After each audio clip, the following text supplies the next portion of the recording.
I was born of the 42 ideals of Ma'at. My mother is nature. My father is time. I am a Neski queen.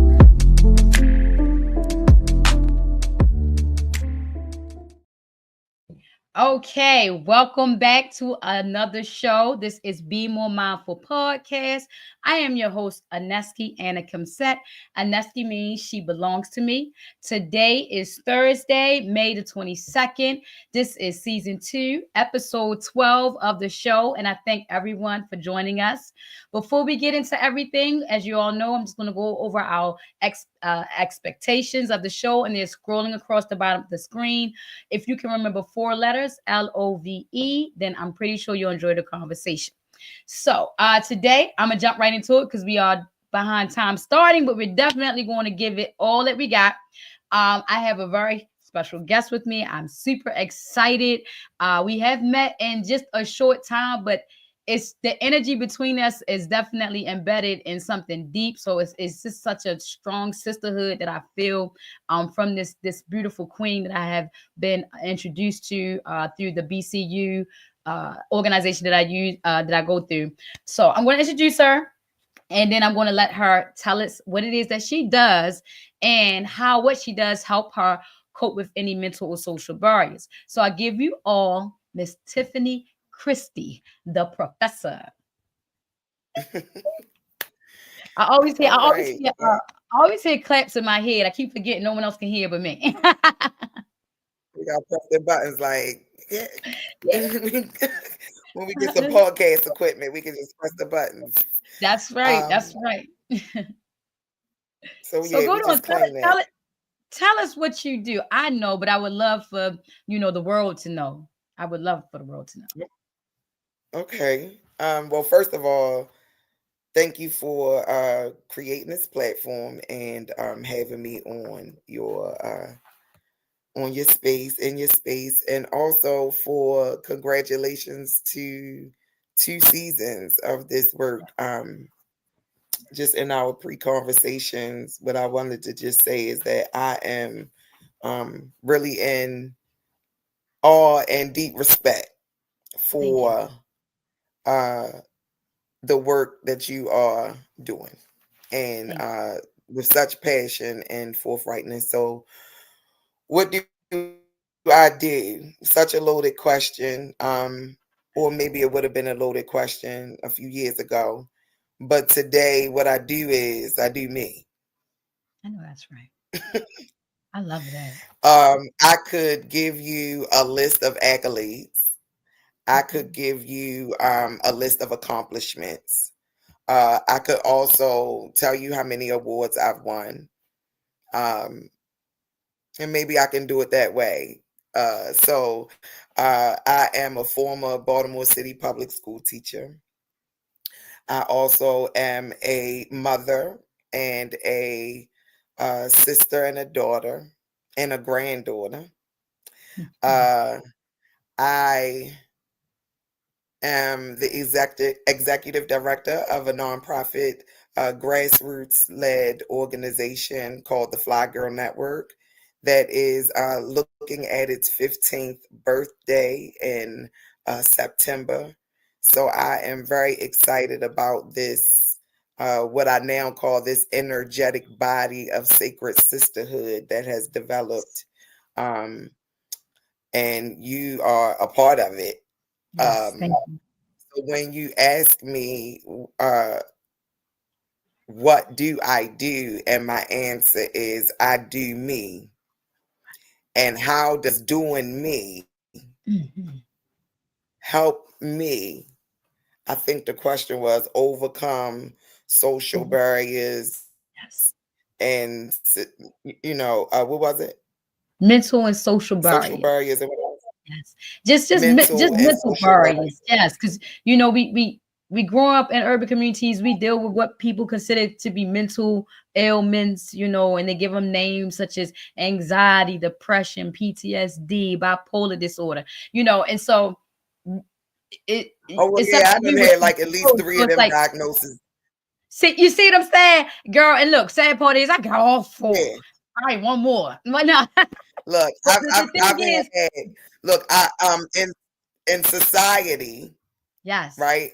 From a social context, if we want to break your question down. yes, So I always nervous because I don't really talk about what it like. If we break down your question, because it ain't no real easy way for Tiffany to answer that, I know because that. um, socially, I've had at least 3 to 4 of those diagnoses Mhm, throughout my lifetime. Actually, in the short span of 10 years, mhm, actually. Um, and so over the last 10 years, what I've learned is, what I do. I'm a writer. I'm a self-published author and an award-winning journalist. mhm, I'm a college graduate.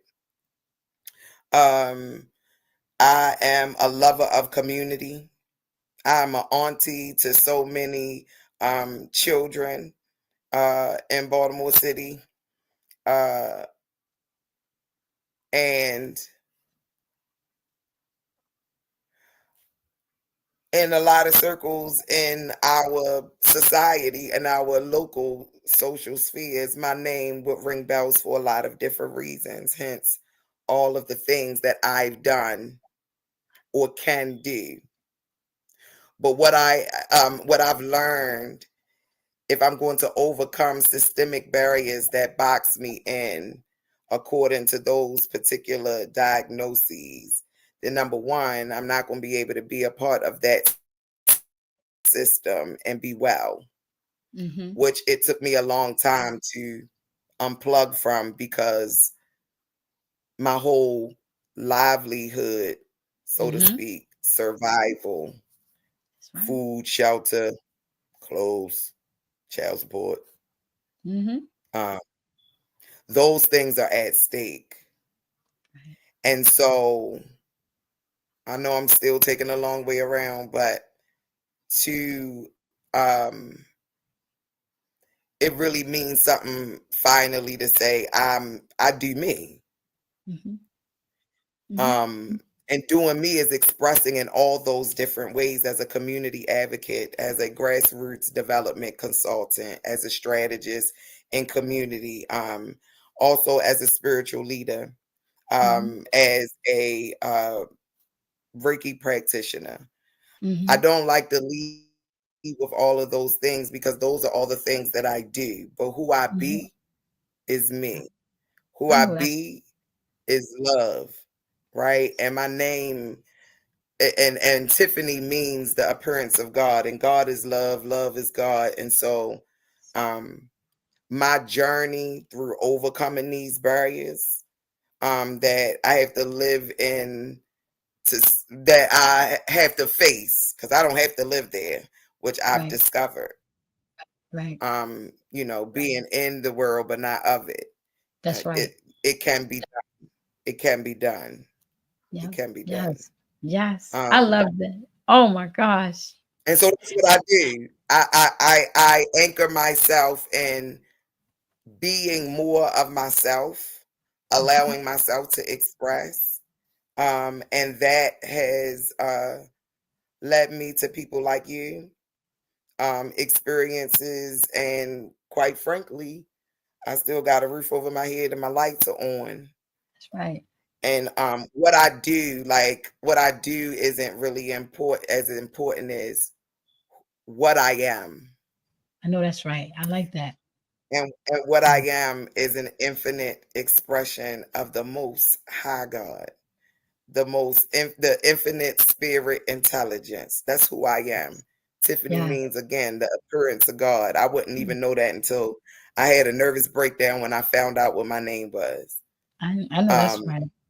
so who what I am is what's now important to me Mm, over what I do. mm. And that has made all the difference in my mental, emotional, and spiritual um, health and well being. I think that really says a lot. I think that does. And I because I'm gonna tell you what I really got from that, right? When you're dealing with, these Western diagnoses, right? They put labels on us. And so it's more important to know who you are from the inside out than it is from the outside in, because that's what the labels are coming from. The labels are coming from what they see on the outside, what they hear you say, what they observe, what others have given them, you know. And when you start to put emphasis on what they see from the outside, you tend to lose yourself. And we know when you lose yourself, you're not aligned. You're not Right. aligned. So I love the fact that the way you cope with these things is to make sure you ensure within yourself from the inside out who you are, and you stand on those principles and promises. And that's important. That's important. That's important. I myself personally constantly lose myself in others' perspectives and others' opinions. Not because I care so much of what people say about me, but I care of what who people think I am. The downfall to that is sometimes you can show a person all you want. If they don't see it, they don't see it. That doesn't mean you're not who you are. And so, that's a page that I would love to make sure that I put in my book, to help. But again, the point of this show is to open the doors to people to have this community, on this platform where we can all come together and just have conversations about things that I think we don't talk about. Like, we don't talk about how we put others' opinions above ourselves, and sometimes that have us feeling real bad about who we are, and we get lost and we lose our way, and we can't even focus on what we're supposed to do because we get so stuck on what someone else has said. And so I appreciate you seeing the vision in this platform, and I appreciate you coming on and I love listening to you. You get caught up in your voice. When you sent the video of you on with the drums in the back, and I could feel the energy of life, mother, and earth. That's all I kept feeling. It was like life, mother, and earth, and as you was calling on the women, I just make sure y'all go on YouTube. I will make sure I find a way to drop the link so that y'all can see. It's a very powerful video.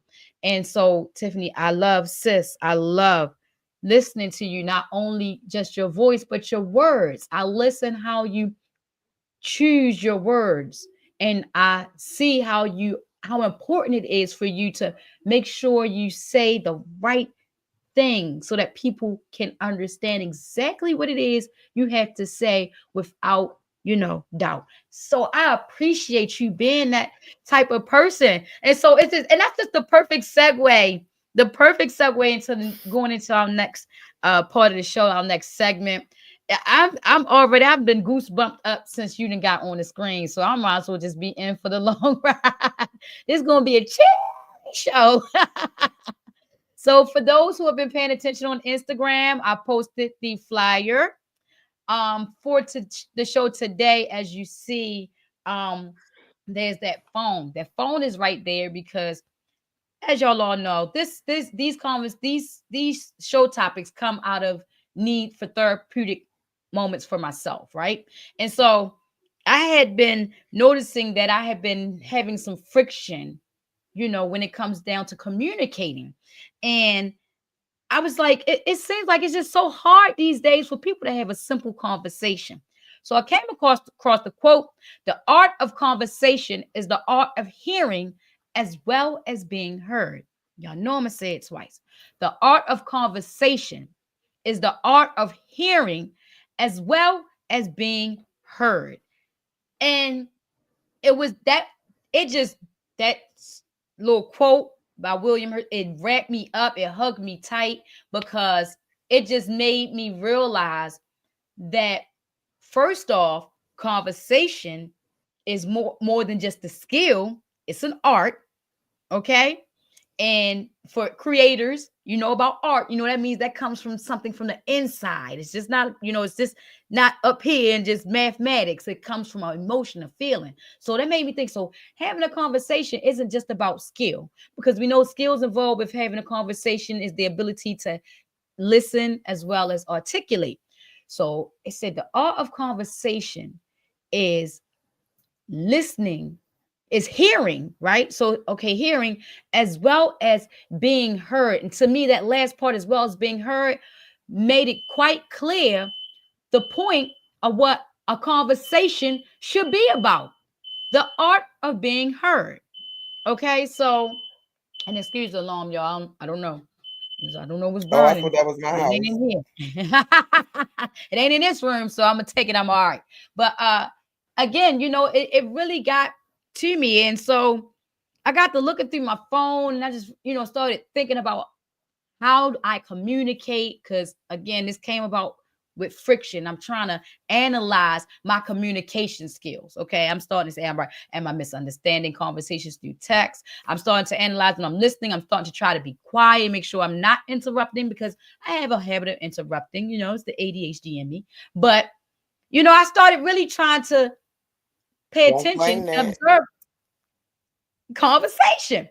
And I came to realize that we have came a long way from having conversations. I'm looking at my text. I'm like OMW, HBU, TTYL. It's like whole sentences in 3 letters, and hit me, HM, you hit me up. I'm like, when did we start doing this? Then I realized sometimes we get so lazy, we don't even, and I'm famous for this, we don't even use words. We go straight to the icon. We put in a smiley face, a laughing face. And now we even can put the little poop. Got the whole shit. You want to say bullshit? You just put a picture of a bull and some poop. And I'm like, I'm looking, and it's revelation is coming to me that one of the reasons why it's probably so much friction, not just in my life and my world, but in the world around us, because we don't even know how to have a simple conversation. We can have disagreements and misunderstandings, and they turn into what people consider now as crash outs. We got people shooting people over the smallest things. People are literally dying because we're not able to have a simple conversation. And so that's where I'm at. That's where I came to, the topic was here, and I just met sis. And again, being mesmerized by her ability to converse. It was perfect. And the great thing about it is so divine, because I literally did not have a guest already slotted until we met.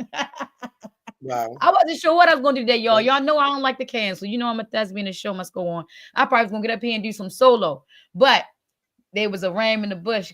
God said, this is what it's supposed to be. And I was obedient. And now, so sis, you're an artist, you're a journalist, you're into media. What do you think about William's quote about the art of conversation is hearing as well as being heard? That's a nice quote, and I understand it. Um,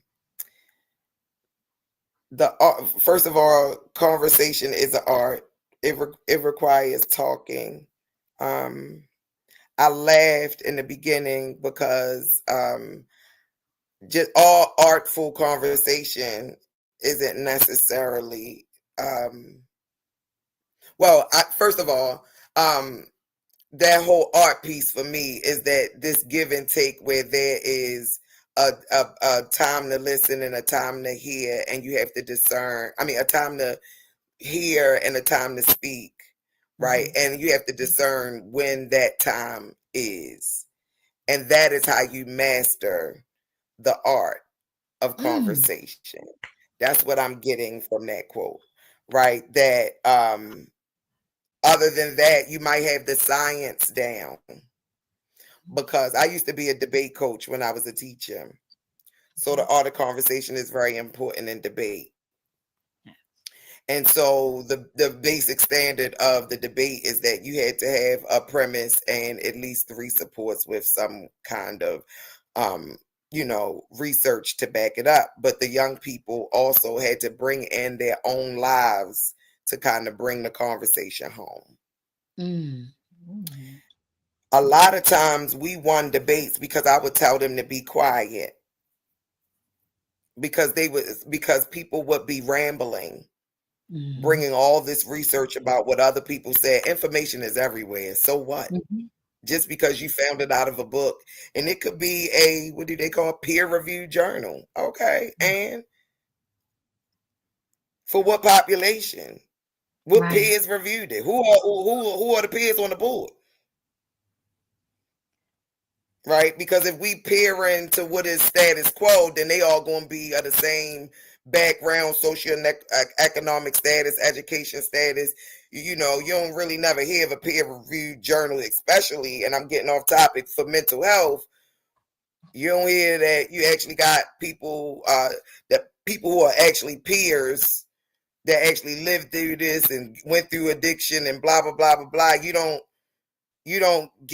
They don't actually get to approve the journal that you're doing. They part of the research that you, right? So it Right. depends on, yeah, like that right there just took me No, on a no, I tangent. But in debate, no, I get it. And I'm listening right to you. And like you said, the art of I love what you said the art of conversation is listening and knowing when to speak, right?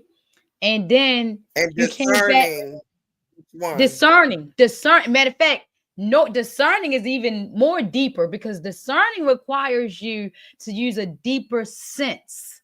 Okay. And Isn't that what so art is? isn't that what art is? It is exactly. And then what I love about you bringing in the debate information is this. When you debate, right, you have to pick these topics to support what you're trying to say. But not only just these things to support it, you got to know your source. You got to come with some correct information.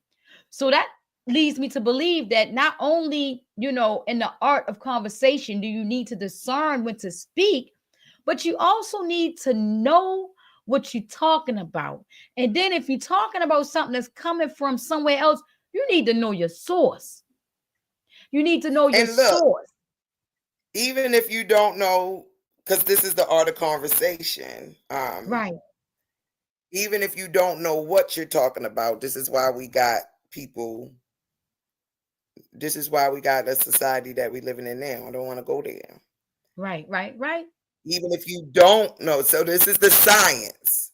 So the one thing Mhm. I would say I would agree with, that the art and the science of, well, I would not agree, I would add to that, is the art and the science of communication is what makes human interactions palpable, peaceful, progressive, right? Right, So if that is a thing, right? right. Because the art of conversation, one person that understands it and the other person doesn't, like, then you don't really have a conversation anyway. You have Right, monologues.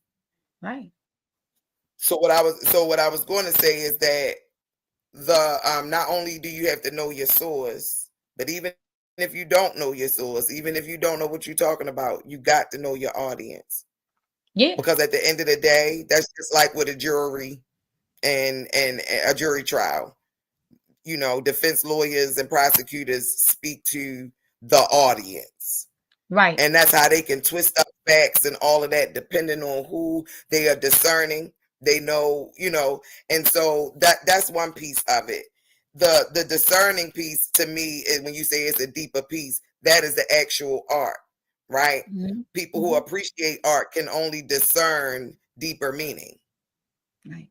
Artists, I think people who can, and it's not really conversation, because what really came up when you just said that, because I love hip hop, is I love Wale's CD album All About Nothing, or More About Nothing. I don't remember which one it was, but the one with Seinfeld, and he just like, Oh yeah, people love to talk, so let them talk. Half the time they don't even know the shit that they say. that's true. People love to talk. This is Let them true. talk. Yeah. Then in Yeah. another interlude, he said, I'm aware. So this, I guess, brings that quote. In another interlude, I think in hip hop lyrics. In another interlude, he like aware of, oh no, in the end of the song. So that's the beginning of the song. And the song is, fuck you, leave me alone. Right. I don't know what the name of it is because as I will blast that all day or night. That's just like be humble. Those are the songs that I will play and feel politically correct no matter where I am. It could be white people around and they just piss me off. I will turn one of those on. I'm politically correct. Don't act like y'all white people ain't never heard this song. That's the only reason why these brothers are platinum is because they done crossed over and y'all like them. So y'all heard these two because Tell the truth. Yes. These is Tell hits. the truth. Right? And so this ain't no angry black woman. This is a hip hop fly girl just expressing herself, and you know what I'm talking about. Yeah. Anytime you jump on the culture. So when I play "Fuck You, Leave Me Alone," hey, what it look like? I'ma need you to understand that that's not a performance, right? That is a coping. That's a coping mechanism. I know, right? that's When right. I bump that in my car, I'm coping. when I bump that in my car and I turn that up and we just had a meeting or whatever, like that's why I say I'm me wherever I'm at. Yeah. And I've learned to not code switch anymore because that is part of my mental health issues. And see, us Baltimore citizens, we got code switching syndrome. Okay, like we all got that's. If anything is the bird flu, it's code switching. Like that is the vaccination for that, huh? That's the Baltimore bird flu, and all of us we ain't got no immunization for that. Only immunization for that is to strip yourself bare and be you. And be you. Be more you. And you saying that, right? And I'm glad because this conversation is going where it needs to go, right? Because it is. Well, I'm glad because I feel like I'm all over the place. It's sad a little bit that us black women, us colored women, brown skinned women, right? When we get passionate and start speaking strong on subjects and matters, it's a shame that we have to give a disclosure and say things like, I'm not an angry black woman. I'm just expressing myself. It's sad because to me, first off, my first right is to express myself freely. But why is it when I express myself with strength and consciousness that people try to dim it down or turn it into a negative aspect? When at the end of the day, we women, right? And I hope a lot of sisters catch on and check. We women need to put more emphasis and power into having conversation, not just with our families and our mates, but with each other. We need to have strong, passionate political conversations. More so because if you go into our history, we'll find out that wisdom is attributed to the feminine spirit. So we can get ourselves in alignment and on the same page. We can start using our innate powers of wisdom and speaking in a purposeful manner and calming some of these things down, putting some solutions to some things. But because when we start speaking and being passionate, we get these negative, highlights like, oh, she's an angry black woman, that everything is pushed to the side or dusted under. And, and then we labeled as, they just crazy. They just crazy, And I think that's sad because it takes away from us. It makes us not feel as though we should tap into that power. It makes us feel as, we go through a waiver of, well, am I saying too much? Am I doing too much? Or, do I need to be the woman? Be quiet, look pretty, just be the trophy, And we struggle with that to the point that those of us who are supposed to be in the lead have combative issues and adversity from those who shouldn't be. Because there's some women up in the lead that just shouldn't be. They're not strong enough. They don't talk right. They don't speak with power, and they don't have passion. But because they look right and they whisper the way society wants them to whisper, those are the ones that are leading the sheep. I don't understand, so I'm glad Well, I you can help you gave that understand. disclaimer because I was going to talk on that and having a simple conversation.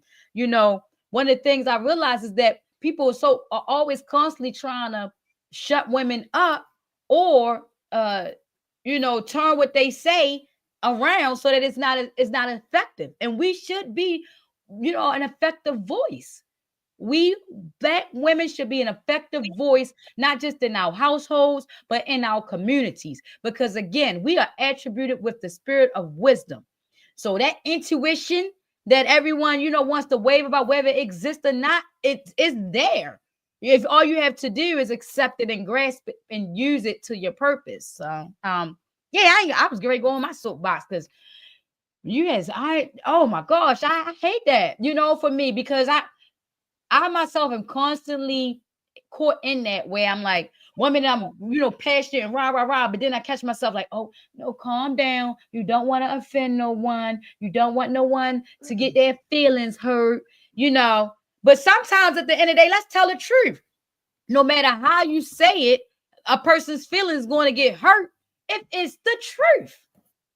If you're not doing something right or you're not doing something you're not supposed to do, the spirit is going to bring it to your attention. And they use a woman to do that, you're going to get upset. Wherever she whisper it, yell it, say it while she cooking, say it while she having sex, wherever she, in the car, where it don't matter. You're going to catch an attitude because it's the truth. And it's not the woman saying it that's causing the problem. It's your own innate guilt that is causing the issue.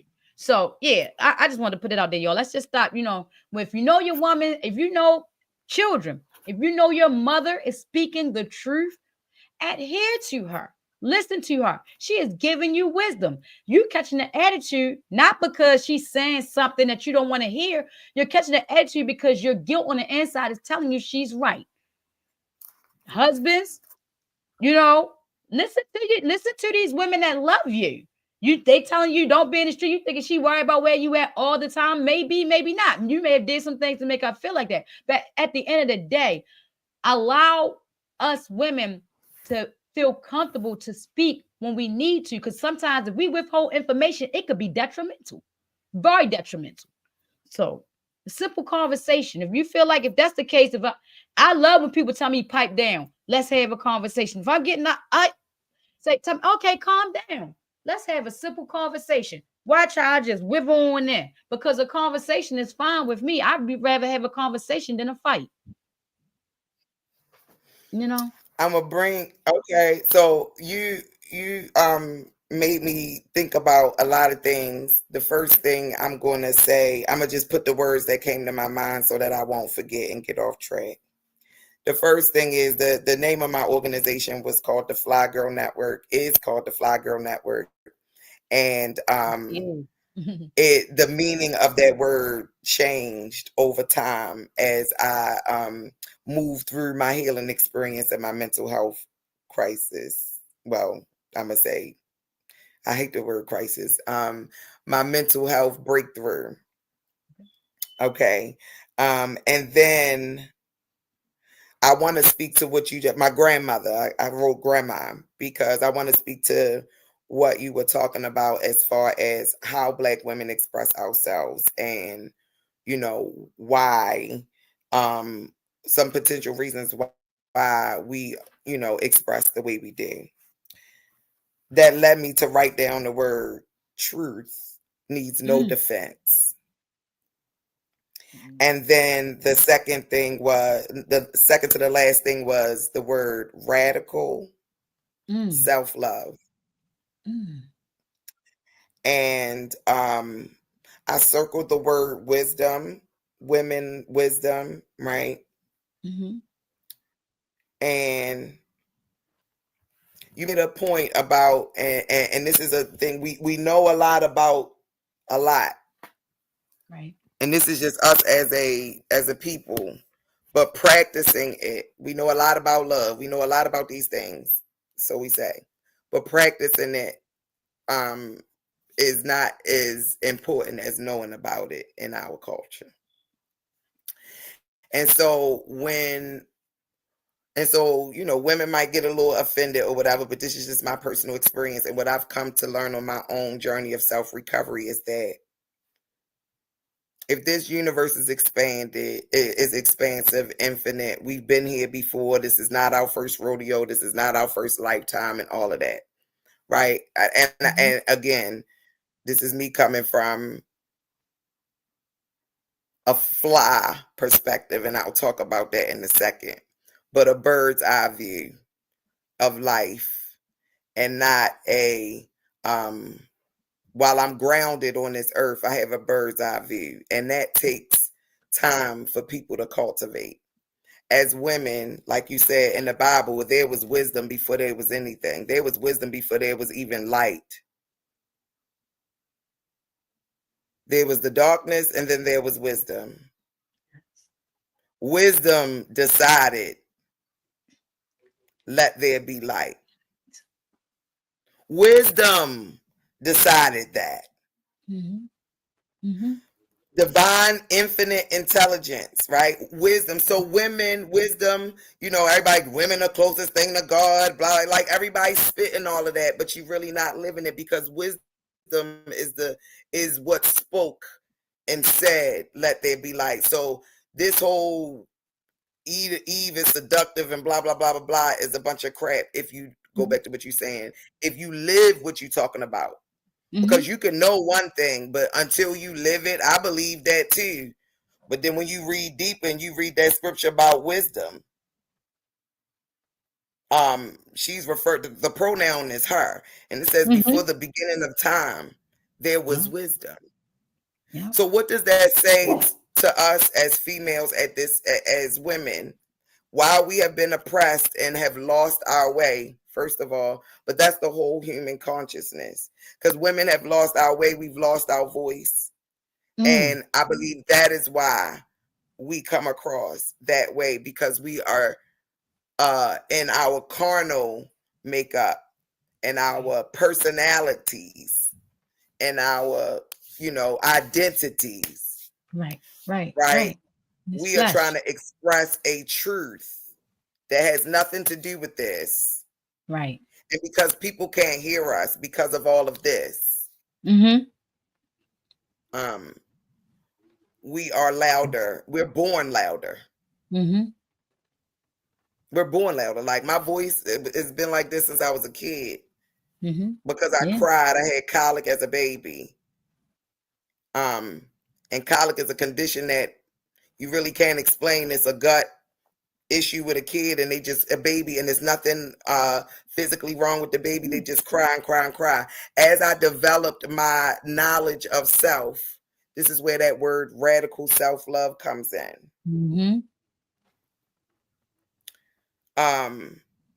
As I developed my knowledge of self, I realized that the thought just flew away real quick. Wait a minute. I realized that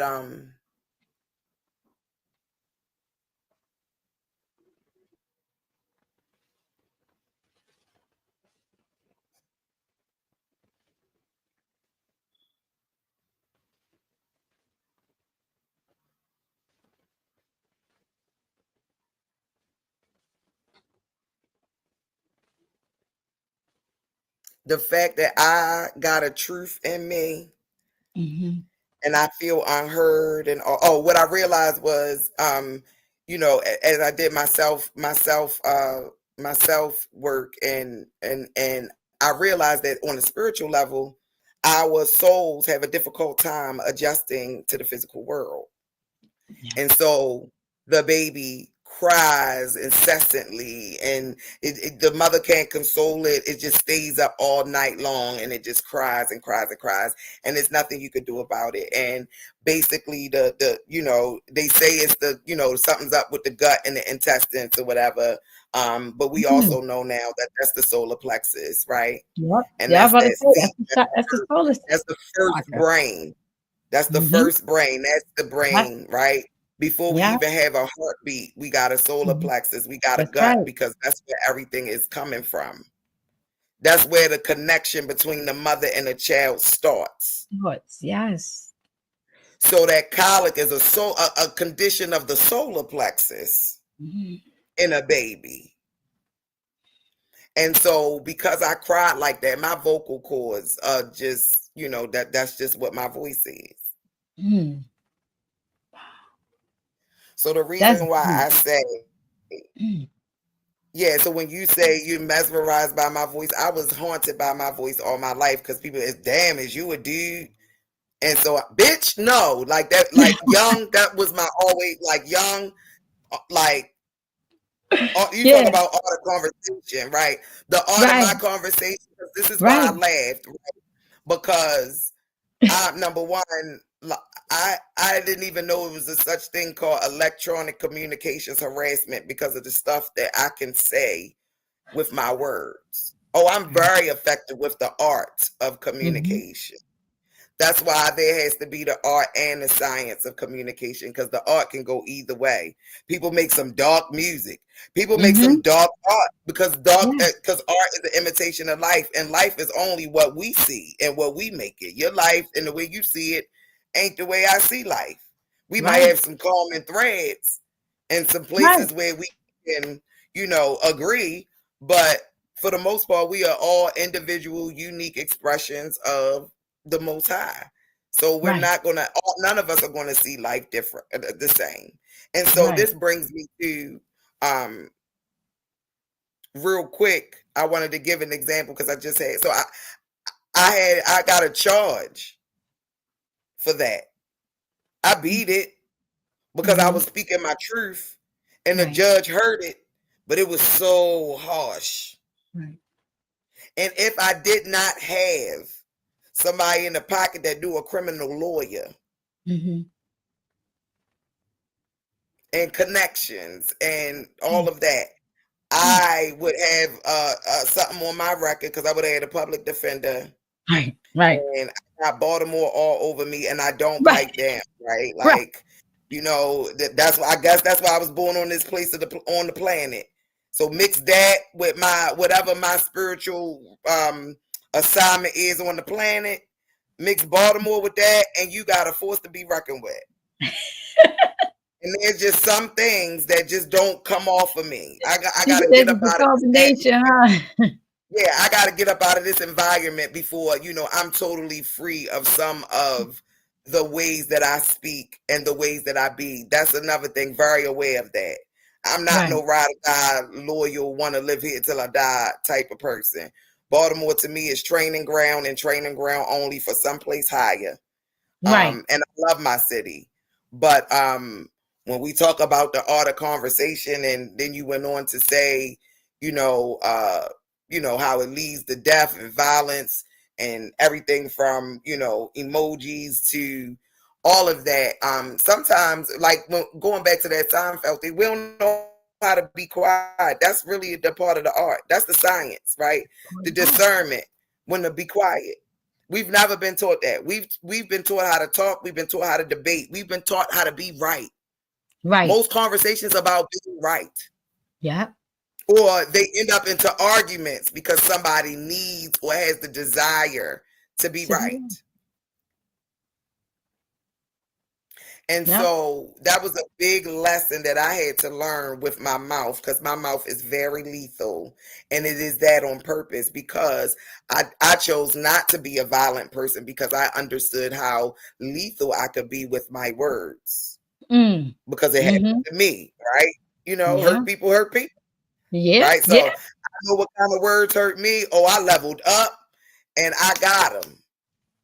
And so and that has gone with me to my workplace, to the point where when I left, I said I was a teacher, highly decorated one at that, but former to say the least because of my mouth.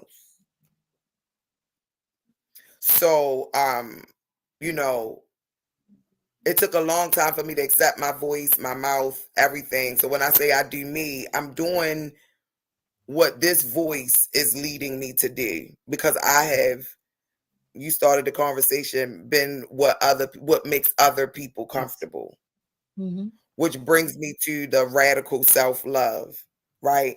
Mhm. FLY stands for first love yourself. But we hip hop Mm. heads, we hip hop heads from that generation, so we know FLY means the sassy, intelligent college Yes. girl from well away, bamboo earrings, at least two pair, a Fendi bag, and a bad attitude, right? Like, but we, like the FLY girl, and we the ones who, you know, men want to be like, or but we got a lot of men knocking down our doors, not because of our femininity, but because of Right. our masculinity, and we're dressed up and we look Right. very enticing to them, and Right. what they're really attracted to is themselves in Mm. us. And that's why they call us FLY. That's why they called us FLY girls. Go back and listen to 1985 Boogie Girls. That's when the name FLY girl first came on the scene, and actual lyrics. Yeah. And Yeah. it's only one artist that get the thing right about a FLY girl. The rest of them are little boys fantasizing about a girl at the club that they just can't never pull. This is true. Um, and so it's, the FLY girl in hip hop is a fantasy where you can have your video vixen, you freaking the sheets, but a sister soldier. I mean, freaking the sheets, but your sister soldier in the streets, right? Right. They don't mix. Right. But the hip hop world, and like you said, the society, they make it look like you can compromise. Right. And that's why we end up with mental, because we're losing our sense of identity. Growing up, all I wanted to be was a FLY girl and live in color. Mhm. What? Mhm. Yeah. Right? Like, Right. they had those type of opportunities. All we had in our culture was hip hop, and hip hop was going everywhere. So you didn't have to want to do anything else but be some kind of voice or some kind of movement in hip hop, and you Yeah. good. Yeah. Me, I knew I always wanted to be a hip hop journalist, right? And so, and so, like, now when I'm looking at FLY and I went through this thing, I saw on a message, it was an acronym somewhere on Facebook, and I was in the middle of this breakdown, and I'm trying to keep up my image. I'm in and out the hospital, but still trying to finish up school and get back to work. My mind is gone. And I really need to stop and pause and rest. And I'm just trying to get back to work. And I saw this message, and it was an acronym, and it said FLY mean first love yourself. Mm. And so I just want to read this real quick. It says self-love cannot flourish. This is from About Love that I told you about. Mhm. Cannot flourish in isolation. It is no easy task to be self-loving. So I'm Mhm. saying that to say, like, when I say radical self-love, we got to put that word radical in front of it, because the way we think of self-love, the way society has gotten us to think of self-love, is a consumer-based, ego-driven Right. concept. And we mix it with self-care, right? So just because you're real good with your hygiene, so okay, you get your nails done every 2 weeks and you get a massage, that's hygiene and personal wellness. That ain't got nothing to do with self-love. Right. Right. You're right. Because it's some dirty, funky people outside, according to our standards, that I see self-love all over, because they not conforming to this world. Right. So it says simple axioms that make self-love sound easy only make matters worse. It leaves many people wondering why, if it is so easy, they continue to be trapped by feelings of low self-esteem or self-hatred. Using a working definition of love tells us that it is the action we take on behalf of our own or another's spiritual growth that provides us with a beginning blueprint for Mm. working on the issue of self-love. When we see love as a combination of trust, commitment, care, respect, knowledge, and responsibility, we can work on developing these qualities. Or if they are already a part of who we are, we can learn to extend them to ourselves. I know that's right. So when we talk about that whole angry black woman thing, because I've been the posted, like, all of those ingredients, my voice, my passion, all of that in the wrong hands just looks like an angry black woman. And while I know I'm not that, when I had to start turning loving on myself when it comes to trust, right? Do I trust Mhm. that I can get this out without saying nothing? Mm. See, the art of conversation I'm learning now is about learning how to say less Mm. Me too, sis. I'm working on it. and move more, And move right? more. Like, and sometimes the movement is stillness. There is movement and stillness. And the stillness is that your mouth is shut. Mm. Your hands might be moving, but that don't mean you ain't pouring no poison into nobody. You know what you thinking. You know where your words are. You know where. This is where I had to say, you know what? Because I know what I'm saying, and I know what's at work here, and what Right. I'm not going to do, because I'm so passionate about. And this is where grandma comes in, and I'll bring this to a close. Because I'm so passionate. Number one, my grandmother is 92 years old, Oh, bless and her. she is still trying to take technology classes and going to the senior center and hosting workshops. Everybody in the workshop younger than her by at least 20 years. Like, everybody loved Fran G. That's my grandmother. And so Oh. every Tuesday I take her to this free technology class that's like on this mobile bus. And she was going to, her and my aunt, they go together because I'm not sending my 92-year old grandmother on that in that class by herself. And Right. my aunt is also a senior, and my aunt also wants to learn how to use the computer and all of that. And Oh. so because I don't have anything to do, I got to really go back to that, right? And I got everything to be, because I'm a human being and I'm not a human doing. So now that I'm into human being, now that I'm into being human, Yes. now that I'm just into being, I could just drop the human. That's right. Now that I'm just Now that I'm just into being, my life revolves around family and making sure my grandmother gets, because she's 92 and she's still up and at it, right? Like, and God is blessing me because I take care and honor my family, I right? know that's And I get money and I get little gigs and all of that, but I'm not in the system anymore. But I still got to go out and be in the world, right? right. And Right. so I take my grandmother to this class. Now, mind you, we've been going for four days, and this goes all the way back to the first question about coping and being Mm-hmm. yourself. Mm-hmm. And so, and this just happened last week. We in the line. They got a line up outside. My grandma, and so they took the class on like the fourth week, and um, it's on Tuesdays. On a Friday, they got a phone call. Mm. And I already knew something was up because when I register them for stuff, I always put my name as the contact because I don't want my grandmother to get her dates confused and all of that. So they called her house though. So I wanted to know why that happened. And they were like, I'm sorry, we overbooked the class and there's no room for Karen Ginyard, which is my aunt, but Mm. there is room for Francis. And so they asked them, they were like, okay, well, they said, we're gonna have to ask if y'all can maybe wait until the next session, because they gotta go. There are no seats on the bus because it's like some mobile bus, and there are only 14 seats.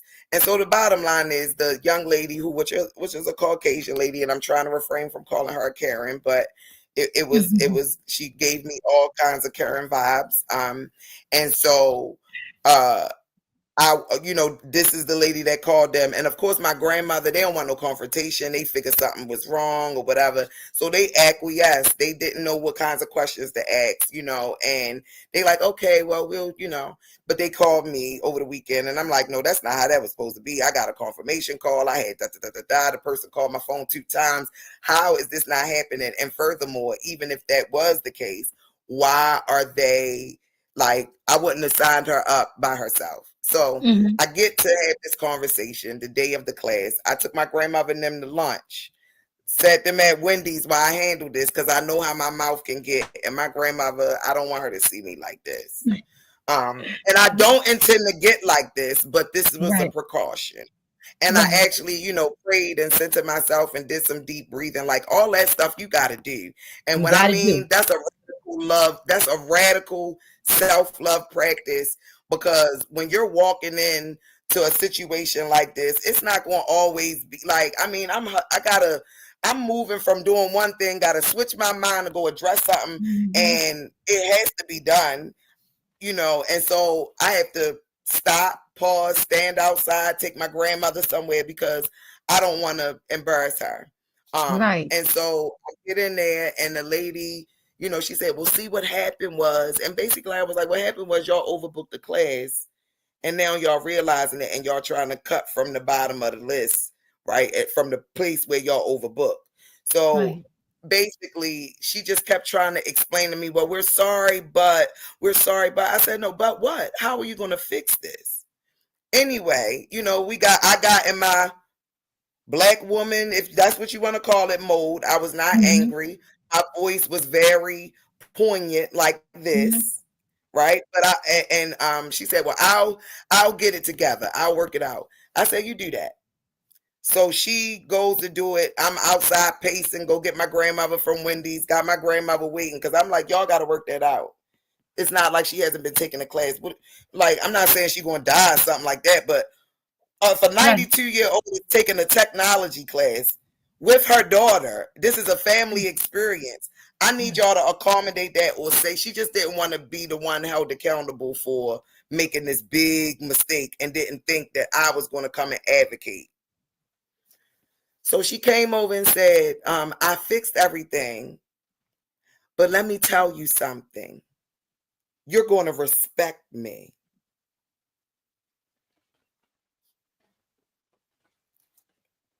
Yeah, I took all that to say that. This is 2025. This is right up Liberty Road. So she knew she was wrong. She fixed her problem, but she still had to exact her white privilege. So she thought, with the art of conversation. Yeah. Yeah. So, honey, I mastered the art and the science that day. I was like, I talk like this. My grandmother knows that I talk. I use the same tone of voice with my Mhm. grandmother. I said, "Ma'am, am I supposed to change it for you?" Mm. And I said, "That's a question." Mhm.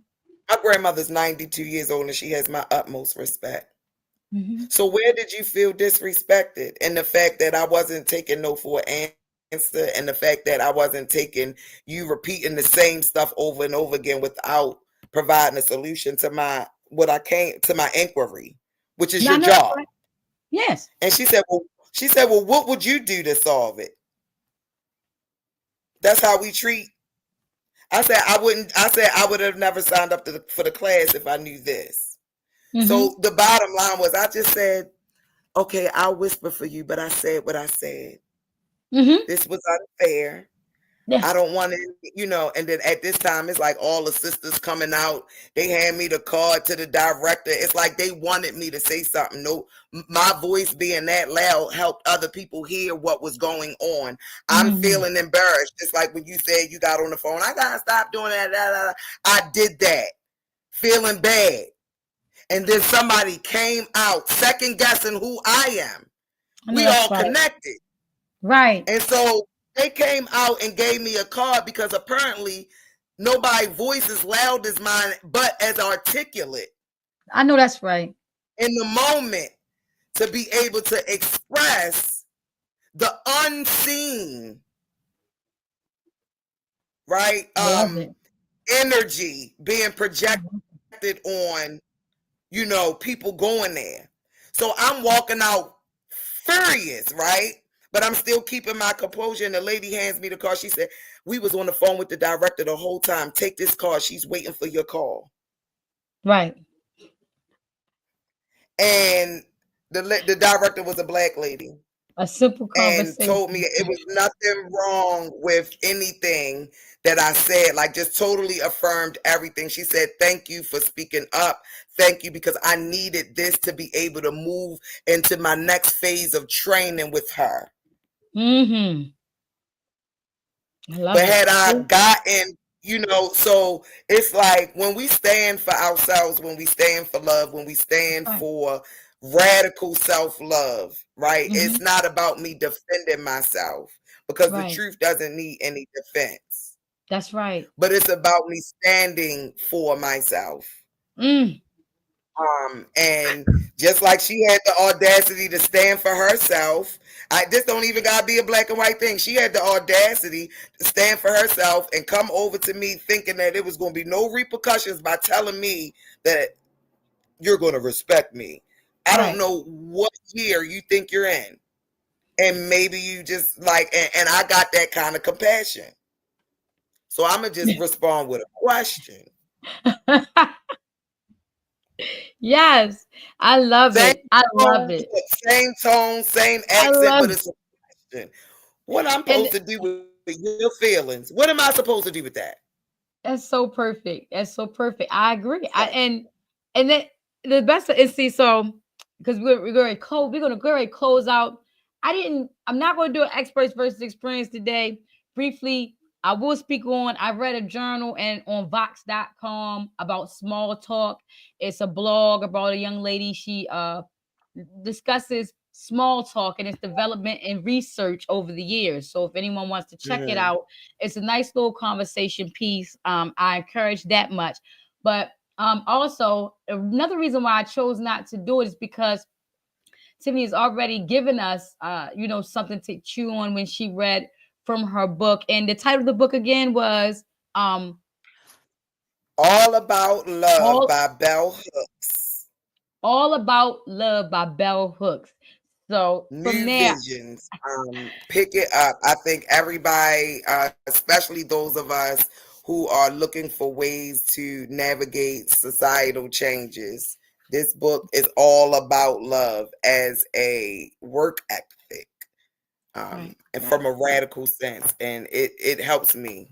It helps me. I agree, and I think you gave a great example of the usage of the book just from what you said because mind you, I don't know if I could have been as calm and savvy and had been to handle that situation like you did. So I know that you had to be standing from a place of love to be able to do that. I'm glad that you had this conversation with us because the point of this platform it is to and I'm just I'm trying to make sure that I don't the point of this platform it came about because for the life of me I always felt like a conversation could do so much.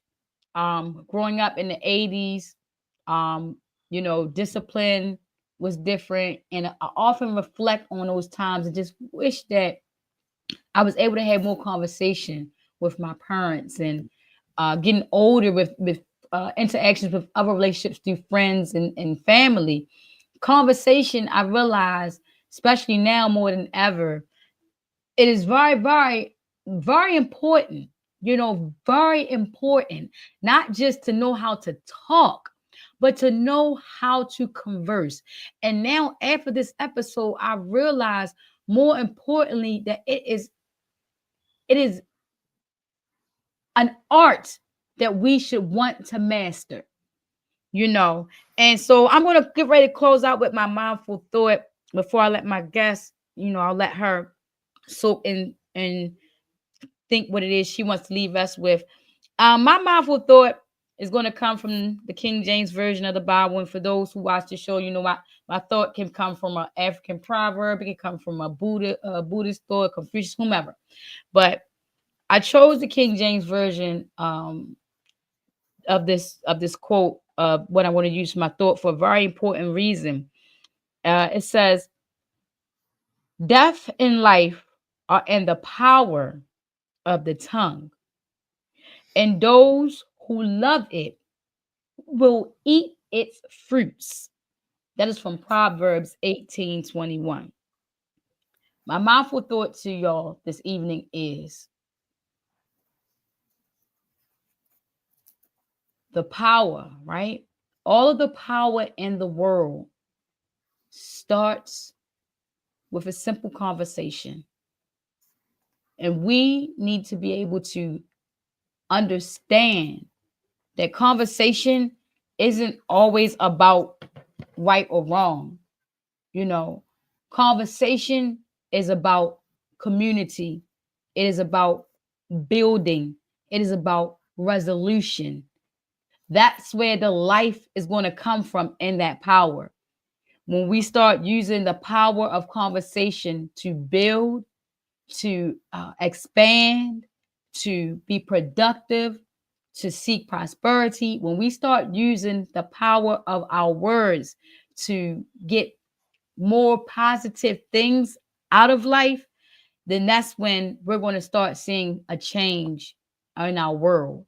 We're not using our words to bring down each other. I think about, and don't want to go too far, but I want people to apply this episode seriously. Apply it. When you're in the mornings, mothers, when you're speaking with your children, be purposeful about the power of giving life. Let's stop sending our children out the door upset. Let's stop, let's start really paying attention to the power that we have with one simple conversation. You can save someone. Someone could be losing hope. And all they need you to do is to have that conversation with them and let them know that they are needed here. So we should take it more seriously and know that there is life and death in the power of our tongue. Sis, Yes. Tiffany, Christy, the professor, you definitely taught a lot. The teaching is there. I see that you say you're no longer a Baltimore City public school teacher. I'm glad that you specify, because teaching is your calling. You're going to teach whether it's in a school or not. So thank you for Yeah, the teaching. world, You the taught. world, and that's what. Yeah, the world is our classroom, and that's what Yeah. I learned. The world is our classroom, and we are scientists of ourselves. Mm. And um, thank you for having me on this platform. Love is just the order of the day for me, and I'm just on a love crusade, because the more and more people write about love, the more the more it's being solidified for me that this love thing is really real, and it's not this fantasy fairy tale, but this is the way we get a more just society, is Yes. through love. um and when we talk about mental health, and when we talk about the barriers that we face socially and economically because of that, I think love is something that we need a little bit more of. And so I'm just going to read from the same book, I know that's because I'm right. just this is like I'm going to be doing a series on this. That's what I wanted to talk to you about. See if you want to have some talks on this, book Yes, we talks. can. I really just want everybody to know about this information. And I know Black people read, but we also like to converse. Right. And so when we talk about conversations, let's have meaningful, thought provoking, intentional conversations, right?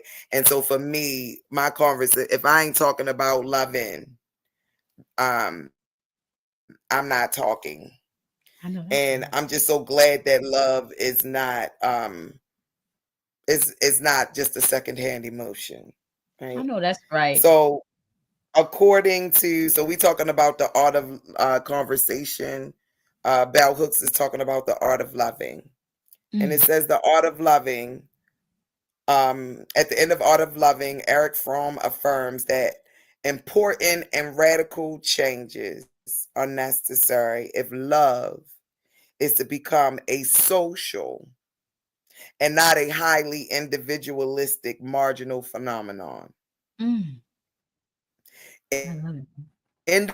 Individuals who choose to can and do alter our lives in ways that honor the primacy of a love ethic. So I guess what she is presenting here is that love is work. Mm-hmm. It's an ethic, and you can only do it when you start with yourself. So Mm, she says, in order to develop this love ethic, because if we're not going to have conversations from a loving place, being right. heard and being right, Yes, then becomes a moot point. it does.